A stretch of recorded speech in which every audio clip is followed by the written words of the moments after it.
Nice and beautiful people, and welcome back to another Orb on the Movements of the Earth reaction video. We are finishing this anime. Today. This anime has been like nothing I've ever experienced. I can't compare it to another anime I've watched. It is absolutely unique. Anime like this are ones that I end up falling in love with. Free Rent is another example of just an uncomparable anime, and now Orb sits up there on that shelf alongside it. And if I'm being perfectly honest, this anime has broken me so much. It's been one of my most difficult watches. It's been so painful. Getting attached to anybody in this anime is just a death sentence, and now we've got Time Jump. Everything's shifted and changed, and we've only got 2 more episodes left to wrap this all up. So let's see how they conclude the story. Next week, we're gonna watch the Kaguya-sama specials, by the way, as our Saturday slot double. Anyway, like the video, subscribe for more. Thank you so much for joining me on this journey. Unless I'm into my first time ever reaction. I wonder what anime are we watching after this, by the way? I know we're doing the Kaguya next week. What are we doing after this? Can't remember which one won. Let's go. Orb, episode 24. いつか売ろうと思って。さっきお前の数値に合わせてパンを焼くと言ったが、実は嘘だ。本当はお前が出した数より少しだけ品質の高いものを作ってる。細やかな配合、ふるいのかけ方で味は変わる。当局にバレねえように値段よりいいものを出そうとしてる。なんでそんな危険を冒してるかわかるか? Why does it matter if the authorities... Is this because last episode they said about like what ingredients they're given and that's why? パンを焼くのが好きだからだ。もちろん食ってもらうのも。だがな、お前はそうじゃないだろう。生活さえできれば十分満足。そりゃ最低の嘘だぜ。俺にじゃなく自分についてる嘘だからだ。昔、お前の父親に聞いた。どっかのいつかの賢人のソクラテスだかアリストなんちゃらだかが言ってたら。I actually completely forgot that we watched 100 meters recently on stream, and I don't think I ever did a post about it. So you guys watching this right now might not even know that I've watched it, and it's on Patreon right now, my full reaction. So let me just write down a reminder. I'll leave this all in. You guys can see this. To put a post up about it so people can see it. すべてのもんにはあれてがあるって。自分の得意なこと、自分にしかできないことだっけ？鳥のあれては飛ぶこと、椅子のあれては座られること。その賢人たち曰く、人間のあれては考えることだってな。それにのっとりゃ、俺のあれてはパンを焼くことだ。じゃあお前のは？ I like that. It doesn't need to be a physical trait or some sort of talent, just who you are as a person. When you think about who you are, what is something that you have in yourself? What is your thing that identifies you in your own mind? Something only you would know about yourself. アリストなんちゃらはこうも考えたらしいな。人は自分の特性を生かしてる時が一番幸福だと。趣味ってのは神様が与えてくださった使命だ。自分が自分でいられる場所だ。だから隠すな。若いうちくらい浸れ。誰も文句はねえよ。でも、いや、今のはちょっと違うな。結構文句あるかもしれねえが、関係ない。進め。あとは任せる。This guy is a lovely, lovely person, man. Like, wanted to send him to university, is looking out for him, letting him make his own decisions. What a role model of a human.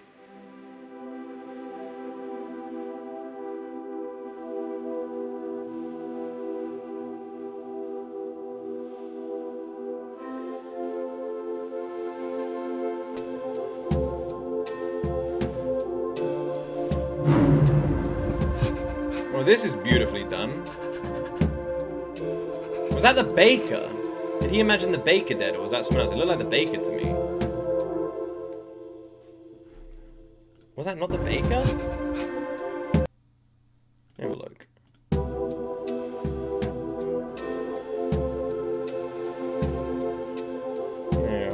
try and pause it on time. I can't tell if that's the baker. I don't think so. Is that his dad or something? I can't actually tell. Maybe. Bro, that's the thing with the art style in this. So many of the characters look similar. Like, I'm like, I don't know. Is that the baker or is that his like dad? It kind of looks like him. It's clearly him worrying about doing this. By doing this, it's going to cause something to happen. By doing this, you know, it causes something to happen. What that something is, I don't know. You know, like he's worried that by following this dream, some people are gonna die. いつものところと違うんですか？なあ、この前そこの新しい司祭様と知り合ってな。今度届けるって約束したんだ。そう遠くないし頼んだぞ。わかりました。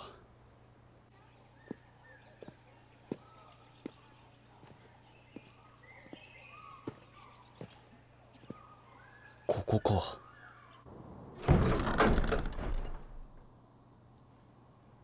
すいません。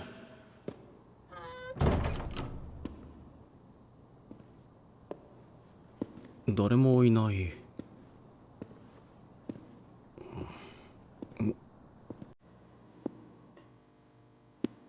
Has he got something to confess?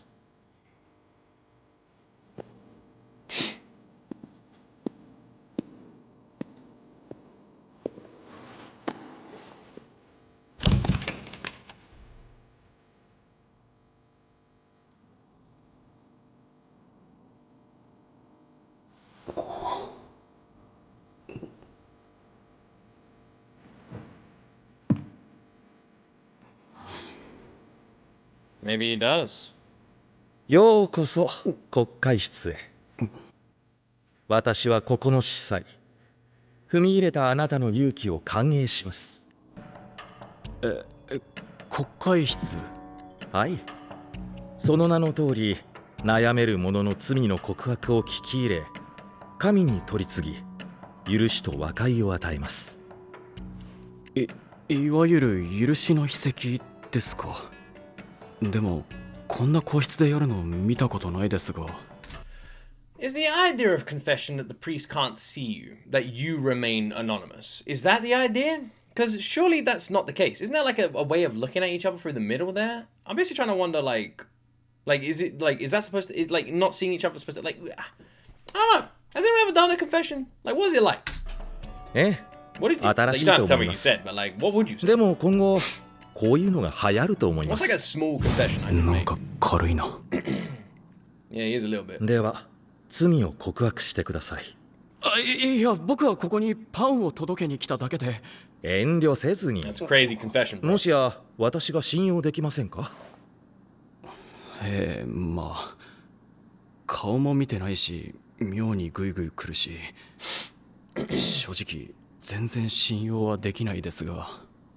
悲しい驚きです。でも確かに初めての利用者で私もちょっと緊張しまくってたかもしれません。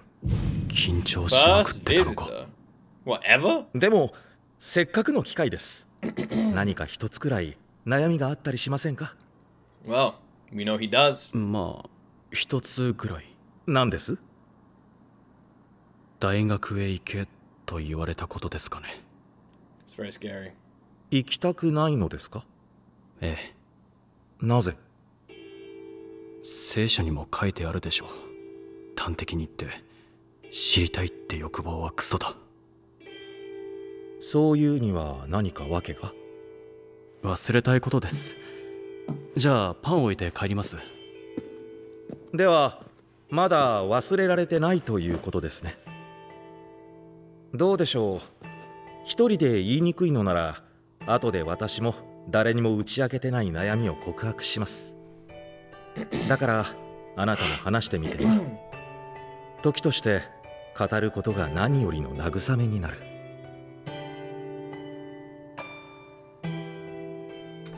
He's not wrong, by the way. Absolutely. Like, if there's something that's bothering you or upsetting you or on your mind, the best way to get over it is to speak about it. Use this video as the universe telling you to unburden yourself from something if it's bothering you, all right? Go tell somebody. Tell a stranger. Tell a random stranger, someone you're never going to see again. You know, if you're that worried about it, like changing your life or changing how someone looks at you, just tell a person you will never see again. まあじゃあ暇だしいいか。 Go for it, bro. I have this desire to just murder priests in confession booths. ではまず I feel much better ご出 letting 身 you は know that priest in a confession 遠 booth. くの村です。おうどちらで？ブルゼボというところです。なるほど。僕はそこで自由農民の息子として生まれました。母は僕が幼い頃死んだ。以来父の男手一つで育ちました。その幼少期に何かが？ His father died. We saw it, right? That was his dad. 父は学ぶのを重んじる人でした。父から何度も言われたことがある。今でもそらんじられる。息子よ、私たちは苦しい生活を強いられてる。しかしこの世にはもっと苦しんでる人が大勢いる。我々農民に勉強など不必要だと言われるだろう。しかしそれは違う。一人一人が賢くなり協力すれば、きっといつか誰も苦しまずみんなが豊かに暮らせる日が来る。そのために学ぶのだと。そんな態度を珍しがった村の偉い方に父は運よく気に入られてた。普通じゃ触れられないような本も読ませてもらってて、もらえる文献は分野問わず持って帰ってきてた。あの時の父はそれが全ての元凶になるなんて想像もしてなかったでしょう。まあその影響で僕も早くから文字を学んでた。それからアストロラーベまで家にあって毎晩観測記録まがいのことをしてた。天体観測が好きだったのですか？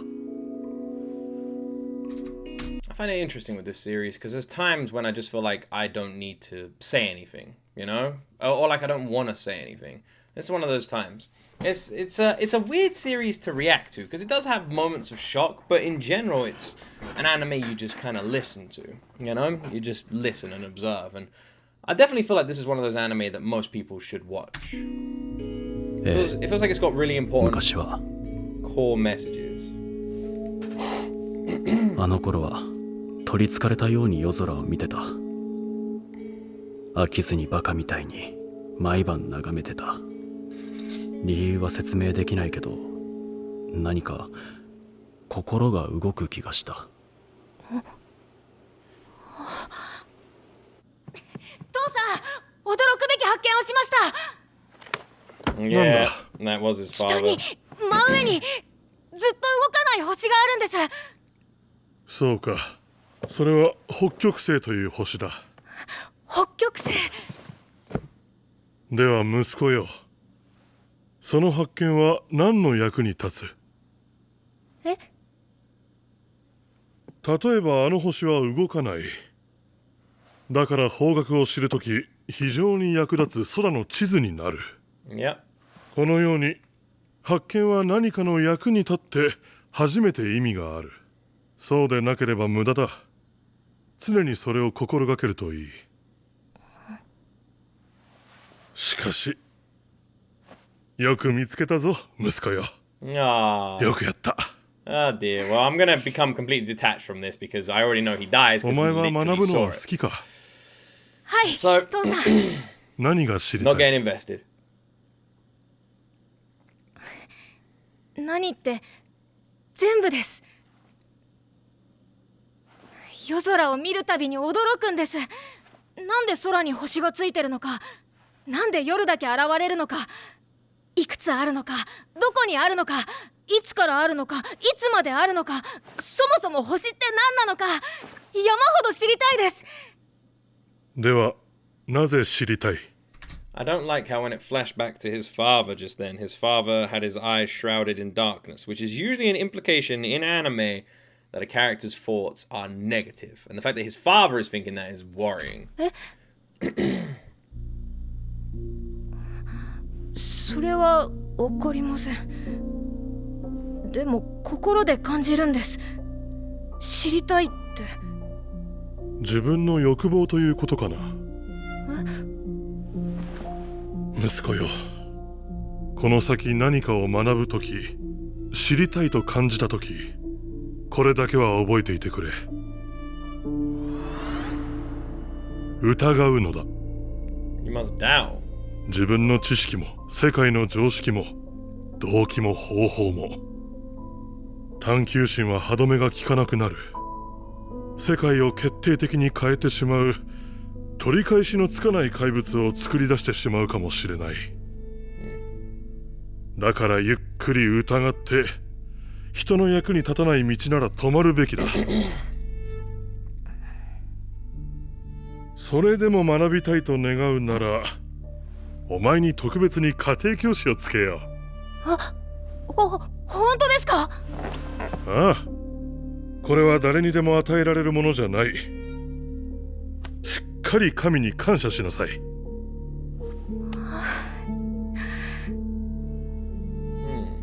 そうして僕は出会ったんです。先生に。アルベルト、こちらが以前話したお前の家庭教師をしてくださる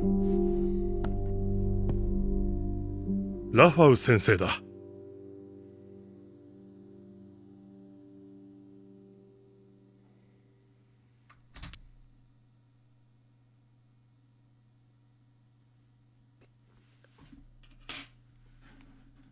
Huh? Am I?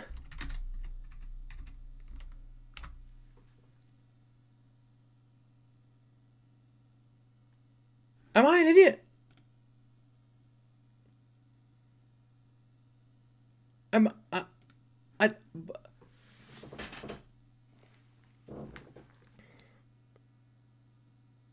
I don't understand. Time-wise, this doesn't make any sense. Age-wise, nothing. What the fuck? Am I crazy? Ain't that guy very dead? And older? What? 惜しいね。ちょっと難しかったかな。What? Is it? Please tell me this is explained. よし。じゃあ一旦休憩しようか。はい。Great reflection of the cup. そういえば部屋にアストロラーベがあったけど、星を見るのかい？はい。一応毎日 This 記録を can't つ be けてま right. す。 Time-wise, this doesn't. それはいい。 This doesn't add up. 先生も星を見るの好 Does きですか？いや、好きとかじゃない。Am I supposed to be confused around about now? 愛してる。僕は生まれが少々特殊でね。親がいなかったんだ。幸運にも学者さんに拾ってもらえて裕福な生活を送れたけど、寂しくなかったといえば嘘になる。そんな自分を夜空は救ってくれたんだ。というのもね、I'm so lost. ある時眺めてたらふと気づいたんだ。僕たちの住んでる世界の外が存在することに。This feels like one of those moments where the comment section is just going to be yelling at me. I can already feel it. I feel like the comment section is going to be like, look, how you missed this. You missed this. You're such an idiot. You missed it. Maybe I am. Maybe I'm just the dumbest ass reactor on YouTube. But right now, I'm fairly confident this guy's dead. That we're like 100 years ahead in the future or some shit. That he shouldn't be there. And if he was there, he should be like an old ass man. None of this makes any sense to me. And I don't know if I'm losing my fucking mind. 僕たちは一人じゃない。その感覚にワクワクした。そしてそれらは全て同じ空にある。つまりみんなきっと一つの大きな何か、真理と呼べる何かによってつながってる。それを知るために生きようと思ったね。Live on. でも僕はそんな大きな目標はなくて、というか僕のつけてる記録は何の目的もなくて、人を助けるわけじゃないし、信仰の役にも立たない。だから無意味なんです。無意味ではなんで毎日記録を？いや、それが分からなくて、ただ知りたくて。でもそんな自分勝手な気持ちじゃダメというか。アルベルト君、あのいて座を見てごらん。いて座？何ですかそれ？星座を知らないで記録を取ってたのか。子供ながらの胆力だな。じゃあ指を折ってくれ。あそこが頭で、あそこが弓、ここが胴で、最後はここに Okay. 足の線。 So now we're redoing what the kid did in his like town street in the sky when he got freaked out as a you know old young adult. 線を引くと、 Ah yes, look, it's an animal. どうだい？ Yes, 弓を持 so つケンタ pretty. ウロスに見えなくもないだろ。 Sure, いや、 that's what it looks like. 見えないか。確かに無理やりだよね。すいません。でも形は覚えやすくなったろ。無秩序な情報に線を引く。すると今まで見えてなかったものが見えてくる。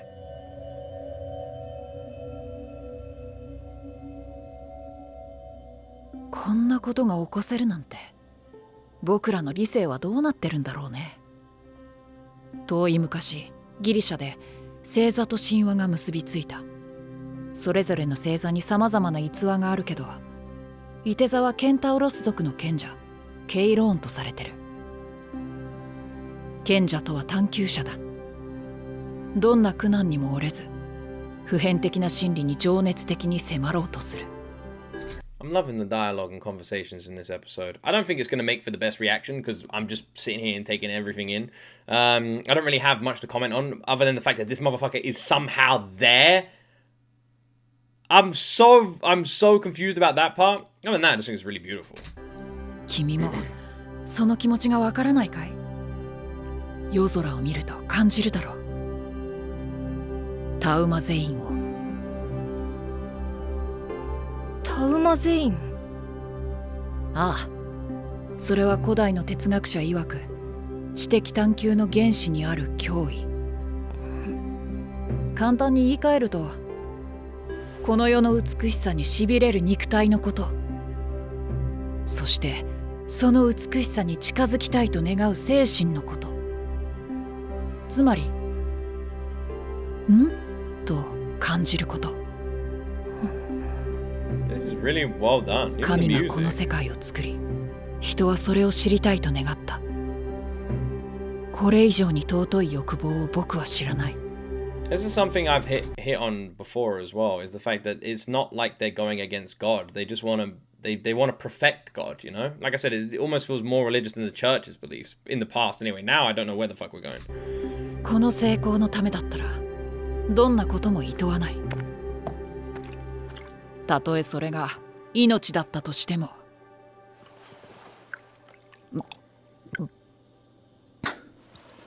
平気で投げる。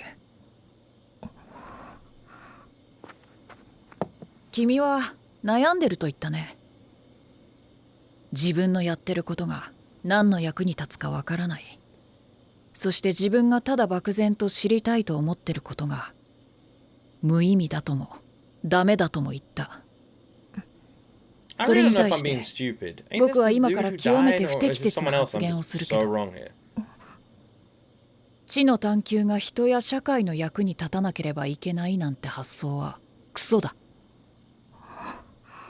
知りたいからやる。それだけだよ。そしてね、アルベルト君、これだけは覚えていてくれ。真理の探求において最も重要なことだ。 It's like a ghost. 信じろ。自分の直感を、この世の美しさを。僕は何があろうと君の好奇心を否定しない。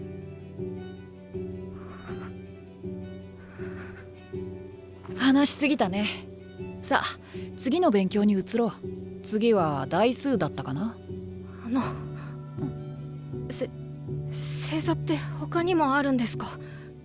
一体いくつ、どんな種類か、もしよかったら今度教えてもらえませんか？ああ、もちろん。驚いた。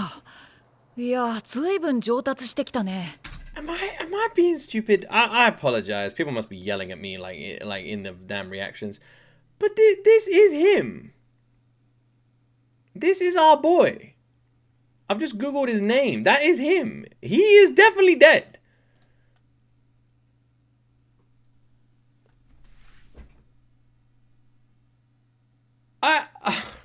I really hope I haven't missed something.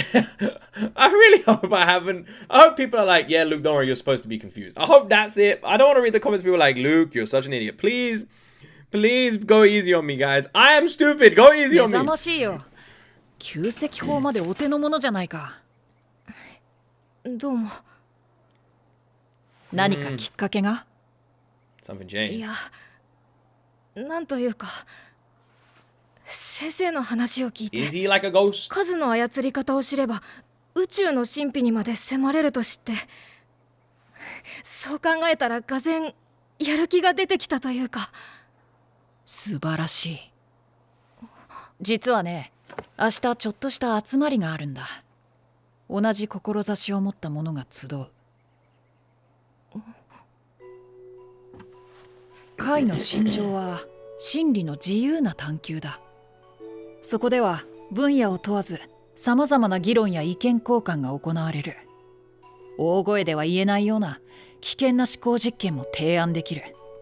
I wonder if Raphael is supposed to represent more of an idea than a person. Like right now, if this is more like a representation of that idea still spreading through the world, the idea of the pursuit of truth. とても刺激的な場だよ。どうかな。君はとても若いけど資質は十分に見える。会に参加してみないかい？ Maybe. いいんですか？ぜひ行きたいです。そうか、嬉しいよ。じゃあお父様にも伝えておこう。楽しみにしててくれ。はい。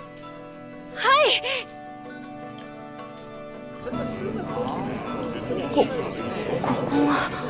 Have you noticed we haven't seen his father at all anywhere? Suspiciously so, almost. ああ、ブラフマグプタが起こした革新的な事件はなんといサーブアルジャブルワルムカーバラの Does that 翻訳を man 読 look ん a だ lot のだ like けど、 Yola? 私が思うにエーテルの正体は第五元素というよりも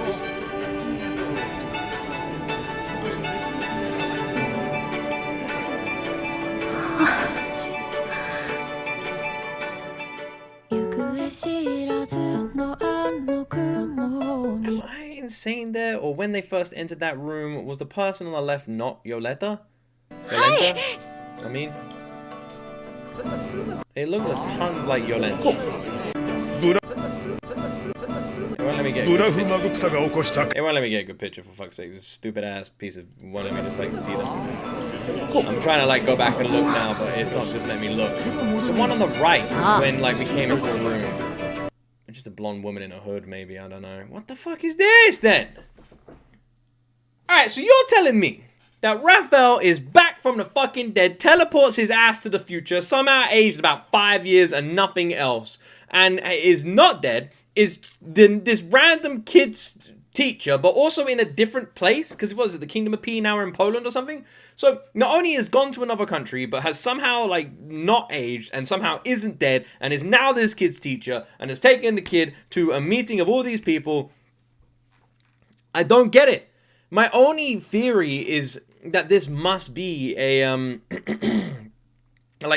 this must not be real. You know, it must be a figment of his imagination. It must be maybe it's trauma. Maybe his father died and Raphael was like his mind, similar to what we saw Noah go through. Maybe that's it. Other than that, I don't really understand. I don't really understand. If I'm being honest, I am totally lost. And I understand that some people watching this may find that I know I have been massively made aware over the last few weeks that clearly I just am gonna be that reactor that misses fucking everything. Okay, that's I'm that guy. But geez, I'm so lost here. I'm so lost. I'm just like feel so tripped up. I need hand holding through this because I don't understand how he is back. Did they say something that I didn't pick up on? I saw a comment a couple of weeks ago that said Luke is going to be so confused at the end of this anime. So hopefully it's just in general. But alright, man, I don't know. Let's just go into the last episode, episode 25. We're doing a double today, so that's what we're going to do. Yeah, I have no idea what to say. No idea. 僕たちは何だ？無論次の時代を担う存在だ。僕らは前時代的な差別と偏見から抜け出し、自由に気軽に上品に深淵の探索を行う。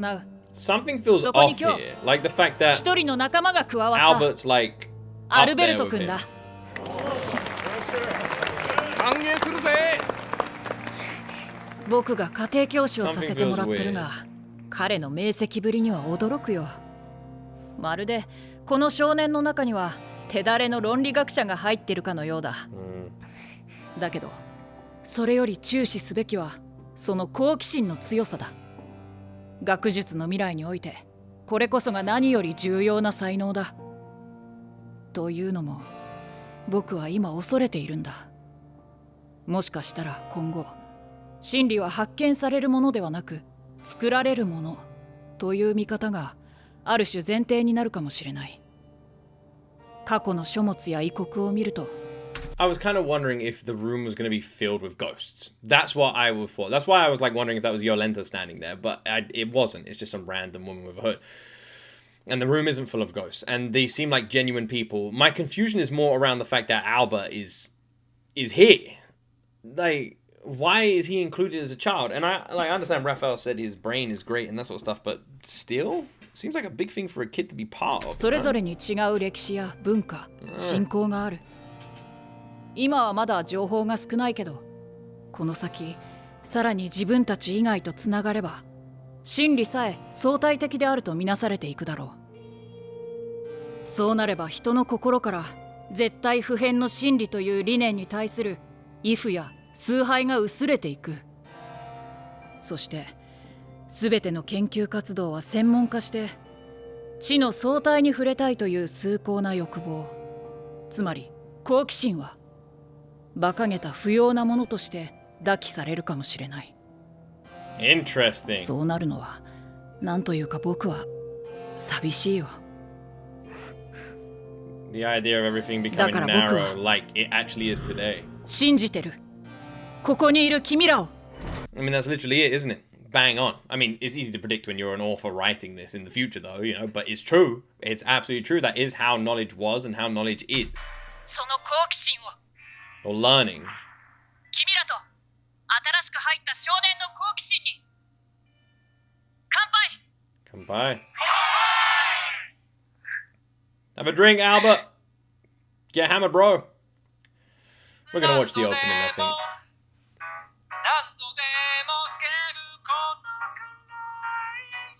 I wanted to watch the opening and ending for the final episode.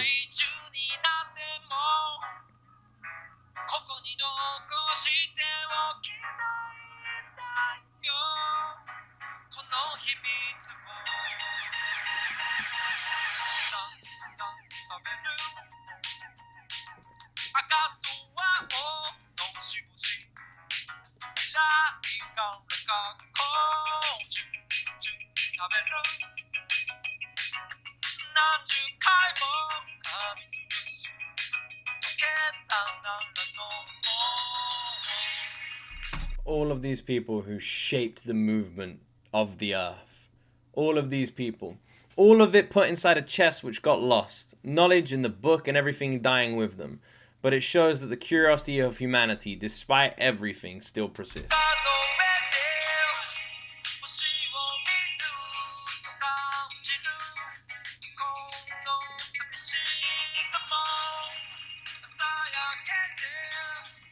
Man, the opening is so brilliant at like just showcasing everything. It's such a great opening. It really is one of the best anime openings I've ever heard as well. Sankan Action did such a good job on this song.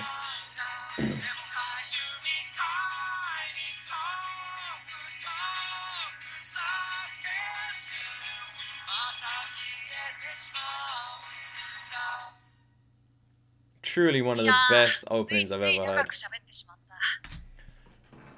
How is this anime gonna wrap up? Is it gonna be answered? Is it more symbolic? Does Raphael represent the curiosity of man still persisting, that even in death still is there, but isn't actually a genuine or real person? It is then more of an idea, kind of like what the opening, all these different people and everything. By the way, the opening is just fucking spectacular, isn't it? It's so good, both musically and visually, both symbolically, and the ties to every character in this damn story. そんな謙遜よしてくれよ。僕らは対等だ Maybe by よ。 the end, I'll understand. じゃあ、ちょっと僕は用があるから席を外すけど、君は楽しんでくれ。あっちのテーブルで宇宙論の話が聞けると思う。君の興味に合うはずだよ。Well, this seems mighty suspicious. 宇宙論。せっかく来たんだ。途中で帰るなんて悲しいことしないで、しっかり最後までいてくれよ。はい、もちろん。それじゃ、また後で。Be sure to stay until the end. Seems suspicious. What if this isn't Raphael? What if this is someone pretending to be Raphael? そこで俺が秘密裏に手に入れたネタなんだが、イブン・シャーテルっつうお偉いさんがマラーガ学派の問題意識を継いでプトレマイオスモデルの等速運動を。いえ、すいません。続けてください。それでな、イブン・シャーテルが何をしたかっつうと。やばい。今日の観測記録すっかりつけ忘れてた。どうしよう。今から一度帰って戻ったらさすがに会は終わっちゃってるだろうな。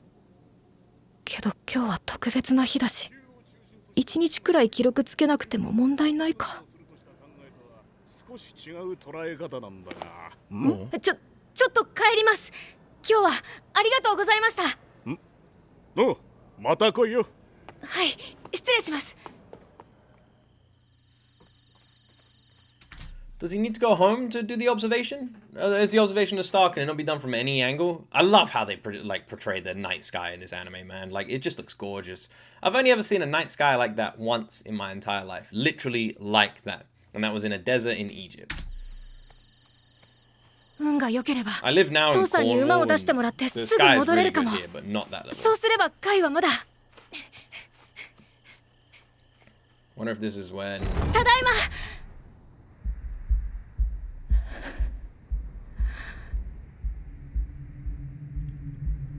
We knew the father was gonna die. We saw the flash.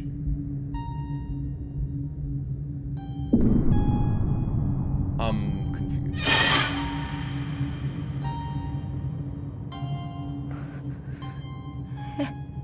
おっと。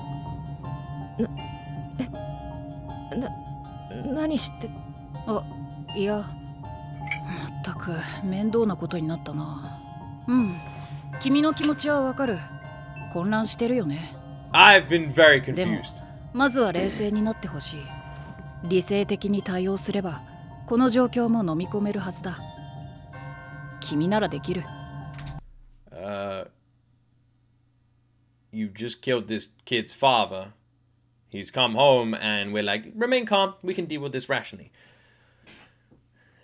I would presume the kid loses his fucking shit, right? 最初に言いたいのは、こんなことになったのは僕の本意じゃない。Why did he kill the dad? The dad 僕 helped. は穏便に済ませたかった。But the dad is literally the reason that Albert is learning from this guy anyway. What the fuck? That's a good dude. 一から説明しよう。実は少し前に噂で聞いたんだ。君のお父さんがある資料を持っていると。それは宇宙の形を根本から変えてしまう画期的な説に関するものだ。What? 僕はもうずっと昔からその説に興味があってね。ただどこにも手がかりがなくて諦めてたんだが、やっと糸口が見つかったってわけさ。だからぜひ情報を共有して研究しようと提案した。悪い提案じゃなかったはずだよ。 What the fuck is this? Is so 正 confusing. 直言ってあの説は君のお父さんの手には余る代物だ。僕の頭脳と社会的地位がなければ宝の持ち腐れに終わる。協力の見返りも十分与えるし、双方が得する提案だった。けどここで問題発生だ。彼は僕の誘いを断った。 Oh yeah. That's a 迷い problem. もせず。何でもこの説は現状の宇宙論と異なるもので弾圧される可能性もある。子供もいるから危ないことはしたくないだってさ。ずいぶん心配性だ。 I'm so fucking confused. I'm confused by. I am so these 2 episodes, man. I'm confused. Just be fucking tattooed on my head. Why? What?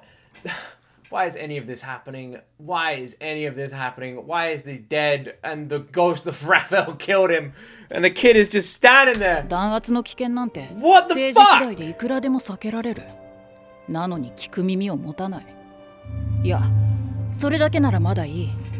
粘り強く説得してたら彼は怒り始め、最後には資料を燃やすと言っ Oh た。 yeah, he looks angry. Looks so angry. なんというかこれには言葉を失ったよ。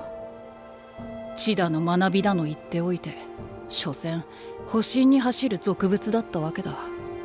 おっと、今のはお父さんに対して失礼だね。撤回するよ、ごめん。まあとにかく取り乱して今にも何かしでかしそうだった。だから落ち着かせた。しょうがなくね。君のお父さんは知を共有しないで独占してた。それはあってはならない罪だ。そういう考えは排除すべきだ。いいかい？この状況で大切なのは、これで君のお父さんが受け継いだ知は失われずに済んだってことさ。この世の美しさのためなら犠牲はやむを得ない。さあ、これで納得したろ？ Yeah. Everything's cleared up. As you can see by my face, I am totally up to speed and understand everything and is all clear as day. Cool. Cool. 結局彼はその演説が終わってすぐ村の人たちに捕らえられました。その後は知らない。バカですよね。あっけなさすぎる。父は言った。疑えと。結果彼は誰も信頼せず資料を共有しないで殺された。先生は言った。信じろと。 I don't 結 get 果 it. 彼は自らの信 But 念に that 従 guy is って dead! 殺人も厭わなくなった。これが知に関わった者の末路で Unless す。 he represents the teaching. 学問だの真理だのは人間には荷が重い。だから大学なんて全くバカらしい。 Something feels bigger here than I'm picking up on. Him going to the church, him having this meeting, the delivering of the bread, everything. Something genuinely just feels bigger. I feel like there is absolutely something going on here that I don't know. Something that I haven't picked up on. So there is, or something that's about to be revealed. There's something else. どちらか選択する必要がありますか？疑念と信念2つ持っていて不都合が？ Who is this priest? ええ、不都合だ。その2つは矛盾する。聖アクイナスは知性を一方では物体的で他方では非物体的と捉えました。肉体と魂、 Well, it's night now. 理性と信仰、哲学と神学、疑うことと信じること、これらの矛盾は両立します。なぜか。それが人間だからです。人間は神でも獣でもないその中間に存在する。でもだからこそ矛盾を、曖昧を、混乱を受け入れられる。むしろそこで理性の息継ぎをする。One thing I am confused about here, and I don't know if I misread something, but what, Raphael just killed his dad, he was like, alright, cool, yeah, I understand, and then just went about his life? And that was it? That's the end of that? Does that not raise any questions to anybody else? Bro, walked home. Oh, you killed my father. That was your reason? Cool. See you later. Peace out. 話を聞くに、あなたは今、神を失っている。つまり、この世界が存在するという奇跡を感じられないでいる。奇跡とは、必然に満ちた領域で生まれる偶然のことです。と同時に、偶然に満ちた領域で必然が生まれることです。昔のあなたはそれらを感じていた。この世のすべてが奇跡的だと知っていた。Imagine if he himself, like, しかし、 imagined 経験や Raphael. 記 Raphael 憶、 was never real. 過去や故郷、そして痛みと引き換えに奇跡まで失ってしまった。それこそあなたが生きる場所だったのにです。勝手に決めないでください。 I wonder if he imagined Raphael and he killed his own father. どうすればいいかわかりますか？知りませんよ。単純です。空を見ればいいのです。そして深く息を吸う。これはそんな簡単な問題じゃないです。もちろん。でも乗り越えられないわけじゃない。コリント人への手紙第10章13節。神は真実な方です。あなた方を耐えられない試練に合わせることはなさいません。むしろ耐えられるように試練とともに脱出の道も備えてくださいます。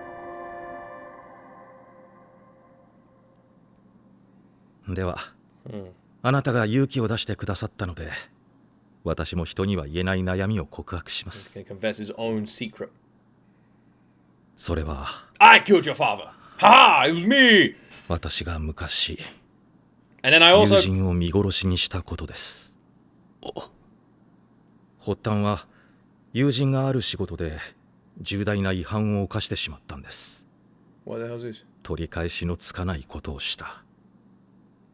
その結果、彼は死んだ。しかし、彼の罪が重いからこそ彼を諭し、救うことが重要だった。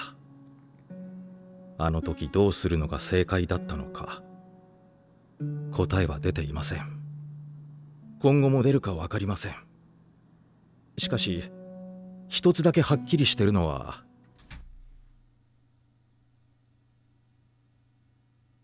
No, it can't be. That guy died as well. 今日まで私があの過去から目をそらしてきたことです。でも今初めてこの悩みを言葉にできた。そのせいで今日からより一層苛まれるでしょう。しかし同時に今日が一歩目になったと信じます。それはあなたも同じです。あなたは私に話してくれた。だからきっと進める。神は私たちを認めてくださる。そして神はいつでも私たちの居場所になってくださる。しかしそのためには私たちが私たち自身を乗り越え、神に向き合わなければならない。そして孤独に問い続けなければならない。自分は神に認めてもらえる存在なのだろうか。So this guy in the past left a friend for dead. He just said it himself. And now I'm presuming that that friend is somebody we know, and I'm presuming that this is a character that we know as well. Otherwise, it feels strange for them to say this. So this is someone we know. I don't remember. And then Raphael, is real? He is real? でもいくら悩んで How 問 is うて this the も final 神 episode? は口を開かない。そうですよ。だから永遠に私たちは考え続けられるのです。私はそれを幸福だと思いたい。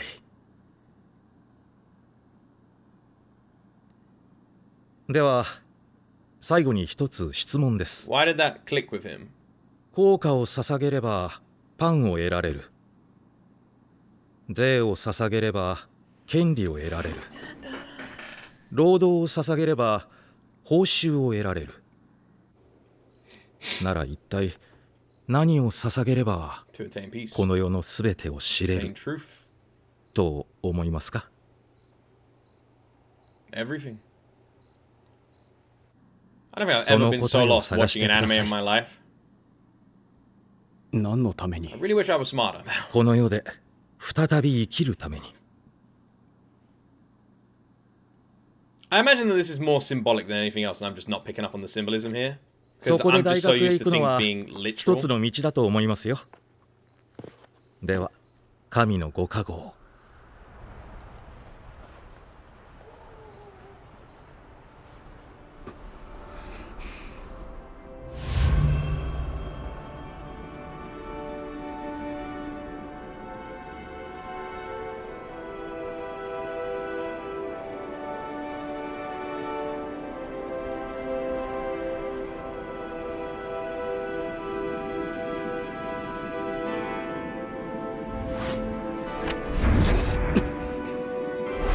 この世の美しさのためなら犠牲はやむを得ない。僕は何があろうと君の好奇心を否定しない。 Please, like, just lay it all out in the most obvious way that even someone like me can understand. Oh shit! Look, it's a horse. God, it's gorgeous. Look at that shot. That is gorgeous. It's one thing Orb just does so beautifully. Look at this. 先生、この世の美しさを追求したい。そのために何か犠牲になっても構わない。はっきり言って僕も同意見です。だけどあなたのやり方では美しさに到達できなかった。 That can't be Raphael. It can't be. There's no way there's Ghost. There's no way he would do. It can't be. It's got to be something else. It has to be symbolic. この世のすべてを知るために何を捧げればいいかなんてわからない。けど隠そうとする父さんも排除しようとする先生も有効じゃなかったことだけは確かだ。 I don't know if I missed a line where he said what happened to his 僕ら teacher. は足りない。 Maybe he だ did から補 straight い off 合え the る。 flashback, and I just didn't pick up on it. そうじゃなきゃこの世界には挑めない。人間は社会的な動物だ。先生、僕もタウマ善意を感じます。それを肯定し続けます。 It's just gonna end here, あ isn't な it? たとは With 違 the ったやり speech. 方で疑いながら進んで信じながら戻って美しさにきらめきに迫り詰めてみせます。 The dialogue in Orb is some of the strongest, best, and most well-written dialogue I've seen in any anime ever. The conversations are so riveting, it honestly feels like at times you're watching an action scene produced by Mappa. It's just someone talking to themselves. おお、戻ったか。ずいぶん遅かったな。親方、大学へ行かせてください。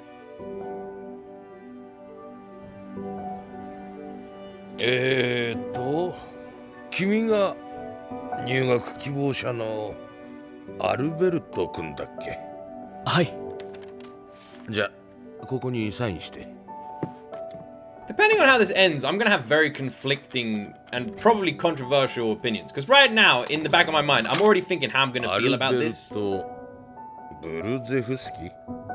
ええ、 Am I supposed to know that name? 僕の地元の名です。サインの際にはそれを。 Someone like me ain't gonna know what that town is. Are people who are like way better than me like right now going like, the town! That's the town! Look from the beginning! Okay, alright.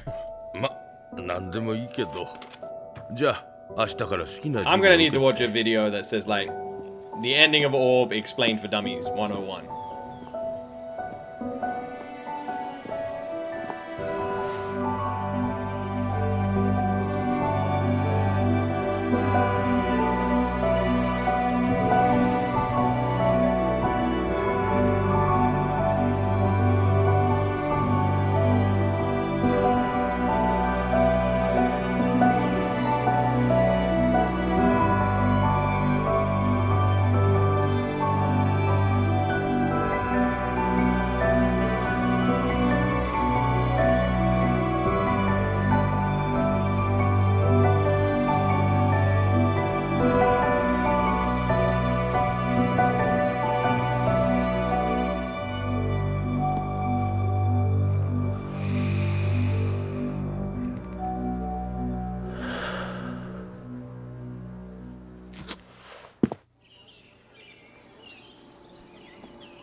I'm guessing the town is the original town.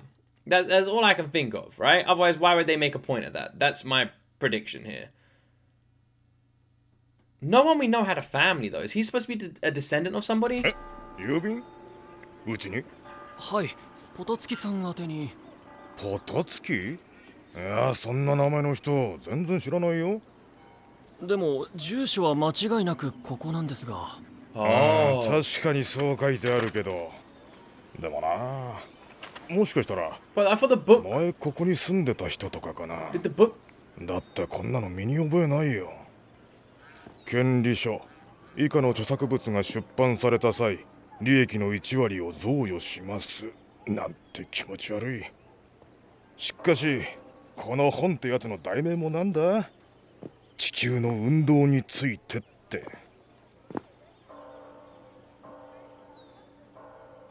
書き違いかな。運動するのは天球だし。なんか怪しいな出版されるって本が同封されてるわけでもないしいや金が入るなら俺はいいけどさ地球の運動についてか。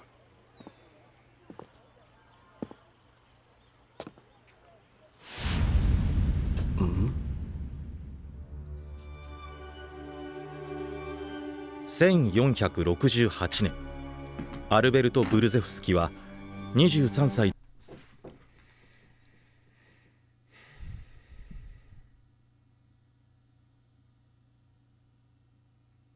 Truth.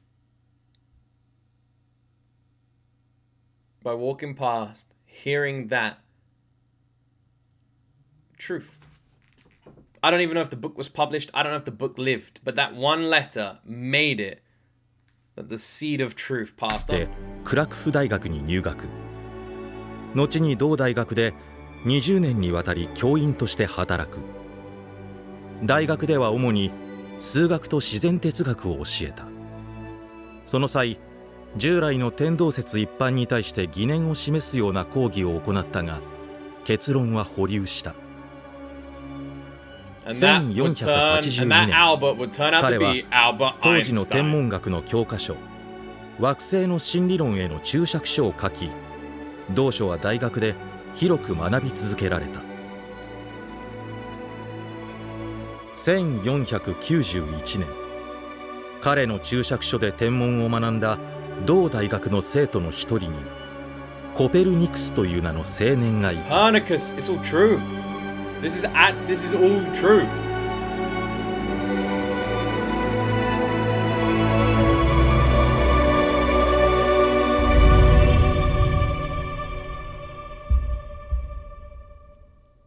Alright. Yeah, man, we gotta see this.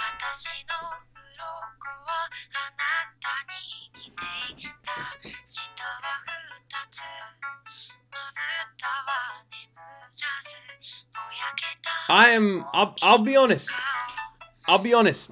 I'm very conflicted on the end of Orb.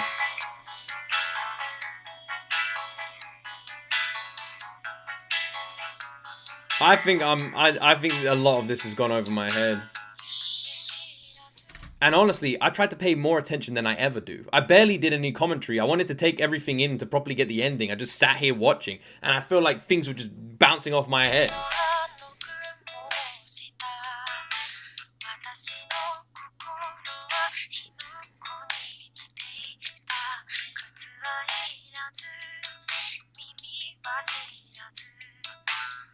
I'm gonna Google who is Albert after this.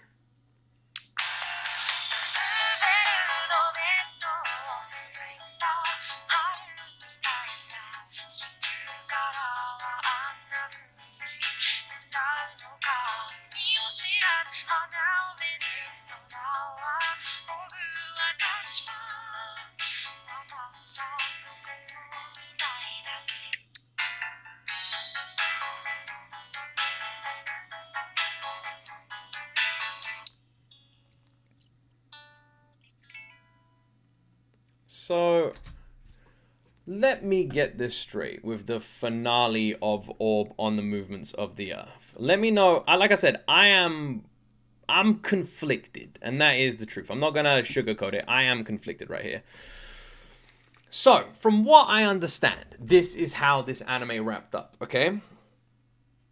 We wrapped up by bringing back Raphael from the dead. Now, I don't know if I got the timeline wrong or something like that. I don't think I did. In my reaction to Orb, when we sort of had that time jump, I swear there was people in my video that were like explaining it to me, right? Let me have a look. In my last reaction, let me read, see what the comments were saying. All right. So, episode 1, you're introduced to the Kingdom of P. Episode 23, now switch to Kingdom of Poland. As for the timeline, here is an estimate from Reddit. Raphael's birth, 20. Death, 32. Oxy's story begins, 42. And then this ended with, like, the enrollment of university being 1968, right? Not 1968, 1468. 1468 was the enrollment of university. So, with that in mind, that is 36 years after Raphael's death. There was a 10-year time skip after the death. Oxy in 1442. Albert's birth. Albert's birth was 1445. And then there's a 25-year time skip. What? Who the fuck is Albert then? There's no need to wonder who Albert is right now. Who is Albert? Who the hell is Albert? Who is Albert?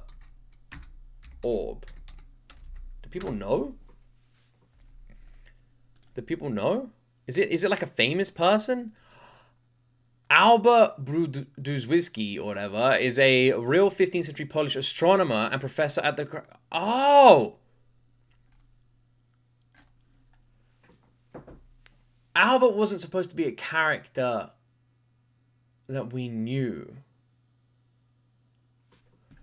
I just finished watching the episode and I have some questions. Can you guys answer them? The letter is said 10% to Podselski in the movements of the earth. The point was after everything that happened, the idea survived and strong enough change. But that's what I thought. It was the idea. Raphael was just like a Republic of P, and Nadia the same. Raphael was used to show how people could die and kill for extreme extremes. Raphael was just like the Republic of P, and an analogy to show how the same coin has two faces. So Raphael, what? Like I said, I thought it was symbolic. So it looks like it's more of a theorized ending rather than a full-blown confirmation, as there's people here on Reddit just having a full debate about it. So...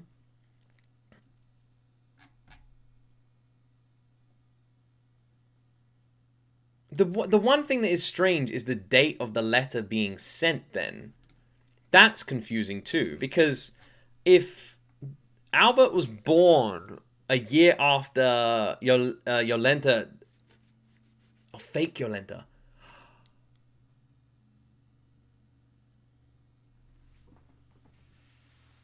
Oh, shit.